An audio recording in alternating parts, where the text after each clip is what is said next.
So, when you're in a creative field and you sign a big deal, you might think you're signing with some giant faceless company, right?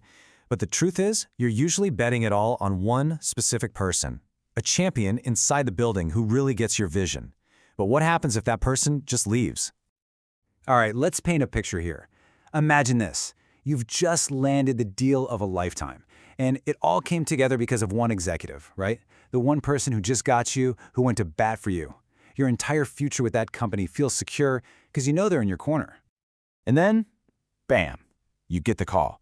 Your advocate, your champion, they're gone. They've left the company. All of a sudden, that person you built everything on isn't there anymore.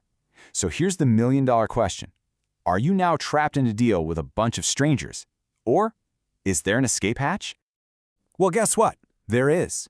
There's this incredibly powerful legal tool designed for this exact situation. It's basically a contractual safety net, and it's there to protect the most valuable asset in the whole deal, that crucial relationship you have with your champion. It's called the key man clause, and simply put, it's a provision in your contract that says if your specific key person, that champion of yours, leaves the company, you get the right to either terminate the whole deal or, at the very least, renegotiate it. It legally ties your contract to a person, not just the company's logo. I mean, the difference this one clause makes is just night and day.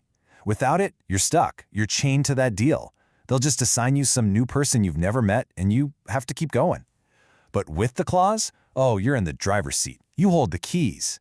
You get to decide if you walk away or renegotiate the whole thing on your terms. You control your destiny. So you're probably wondering, why isn't this in every single contract? Well, it all comes down to one word. Leverage. See, without this clause, the company holds all the cards. They can keep you locked into that deal no matter who's in charge. It keeps the power on their side of the table. Okay, so let's say you're sold. You want this clause. But what actually makes one, good?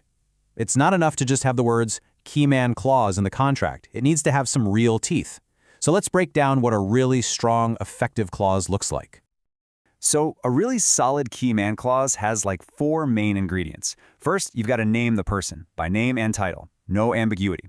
Second, it has to spell out your trigger rights. That's your explicit right to terminate the deal. Third, and this is important, it has to force the company to tell you when that person leaves. And finally, it should stop them from just swapping in some random replacement without you signing off on it. All right, so knowing what goes into one is half the battle. But actually getting it into your contract, that's a whole other ballgame. So how do you actually go about negotiating for this vital piece of protection? Okay, so when you're in the negotiation, you need to pinpoint your champion and ask for the deal to be directly tied to them. Now listen to me on this. Their response is everything. If they push back, if they say no, that is a massive red flag. It tells you they're not interested in a partnership. They just want to own a contract. It's a sign they want to own the relationship, not maintain it. Now for independent deals, this is absolutely essential. For major labels, it's a bit rarer, but it's not impossible. Getting one is a real sign of your value.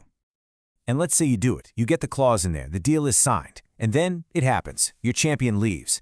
This is where that clause becomes real, but here's the catch. It has an expiration date. The second that person walks out the door, a clock starts ticking. You typically have a window of about 30 to 90 days to exercise your right to terminate. If you miss that window, you lose your leverage. You have to be ready to act. At the end of the day, what this all really boils down to is a simple truth. Careers in creative fields are built on relationships. These deals, they're not just about numbers on a spreadsheet. They're about trust, they're about vision, they're about human connection. It really is personal. There's this quote that just nails it. A music career isn't just about contracts, it's about people. So true. The right people can absolutely make your career, and losing that key person can break it. The key man clause, well, that's how you legally protect the people part of the business equation. So as we finish up, I want to leave you with this one thought, something to really think about for your own career. When you sign on that dotted line, who are you really in business with? Is it a faceless corporation, or is it a person you trust with your future? The answer to that question could define everything.